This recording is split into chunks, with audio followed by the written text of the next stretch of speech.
Hi and welcome to your very own Picotron machine. You just got Picotron and you just booted up your new favorite computer. I'll give you another quick tour of it and then we'll create our very own desktop background. So this is Picotron. Everything in Picotron is a cartridge. As a matter of fact, your Picotron comes preloaded with a cartridge, an empty cartridge that already lives in RAM. If you want to look at the contents, you can go to Picotron Drive and click this little symbol to get to your cartridge. If you want to modify the contents, you can use these tabbed spaces up here. This is the code editor. Currently, main.lua from your cartridge is loaded and it's empty. This is your Sprite editor, allowing you to create beautiful images.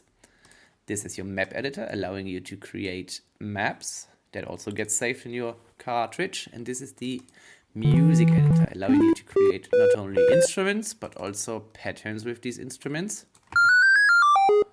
And music. This gets back to your desktop, and this gets you to the terminal. Okay, let's also have a look at the top left. If you want to learn about your Picotron machine and learn what's running on it at the moment, you can go to this little window to see what's running. You can kill any process you'd like with the delete key. If you want to see what other people have created, you can go to Explore, go through the various tabs of Explore and look for something you like to inspire you. The inspiration for me for this video was Sakura by Genossin Chloe. You can see it it's set as my background at the moment. It's a beautiful background and I thought it's a good first cartridge to do. Mine will probably not be as pretty as Genossin Chloe's, but we'll hopefully create something cool too. Okay, let's get started by creating a little image to display. You can make this image any size you'd like. I'll go for 32 times 32 now. It's very early where I live, so I want to create some breakfast for me. I prefer having toast in the morning. I know it's not healthy, but I like it. It's tasty, and that's important too. Let's make a toast-themed wallpaper.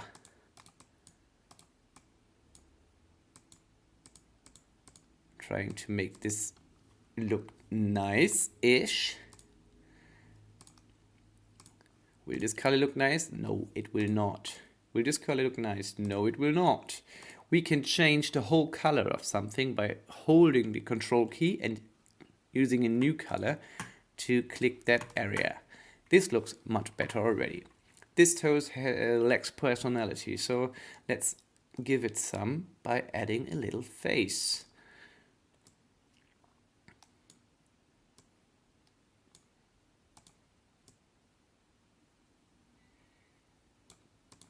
So, here we go. This is our toast. And this will be set as our desktop background. Let's go to the code editor to write some code. Picotron comes with a few built-in functions. One of them is draw, which is the only function we're going to use this time around.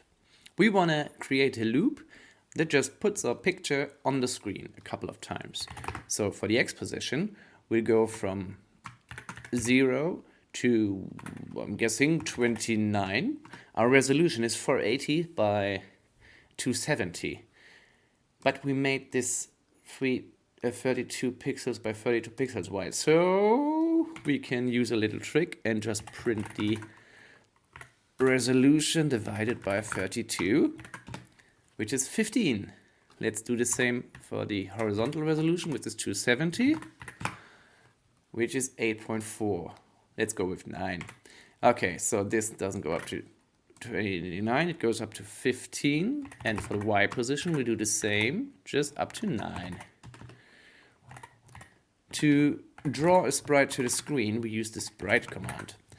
You can go back to the Sprite tab to check the index, and that's the first. So we'll say Sprite 1 should get printed at the position X, Y. And to run our program, we'll just press Ctrl and R. You can see our toast is in the top left corner. It looks a little weird, and that's because we need to multiply these positions by the width and height of of our sprite. Whoopsie. Let's try again. There we go. A couple of toasts. So now we want to make it a little more interesting because that does look kind of boring. Let's get some movement in there. We want to make their position dependent on the mouse position. To do that, we can do mouse X, mouse Y equals mouse. The built-in mouse function returns the X and Y position and a bit field of the clicked buttons, but that's not important to us. So we'll just save the mouse X and mouse Y position. We want to do something with those positions, but we also want to influence where the toast gets printed. So we'll save that position. We'll just call it position X, which is X times 32, and position Y. I just duplicated that line by pressing Ctrl D, by the way, and substitute them down here. Will it still work? No, it won't. Why won't it? Because we've now done that twice, that calculation. If we delete it, everything will work again. Perfect. Okay, so now let's get our mouse position involved. I want to get the angle from the draw position to the mouse position. And I can do that by creating a local called angle.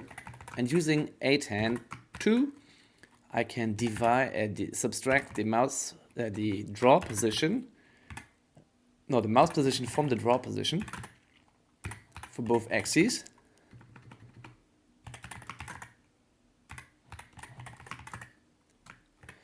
And then add the cosine of that angle to the X position and the sine to the Y position. Let's run it. As you can see, there's a little bit happening, but not a whole lot. We need to multiply this. Let's create another local called multiplier.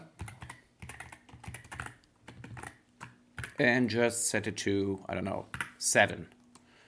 And now we'll multiply the cosine and, whoops, that was not multiplying, that was an addition. Add the sine and cosine, and let's run it again to see what changed. As you can see, it's looking kind of weird now, but it's doing something. What's happening is that this is getting printed to the screen over and over and over again, but the screen is never cleared. So let's do that. At the beginning of our draw function, let's use the built-in clear screen function. You can give it a color, but for now I won't, so I'll just leave this empty, which will default to 0. And as you can see, we already have some interesting movement in here.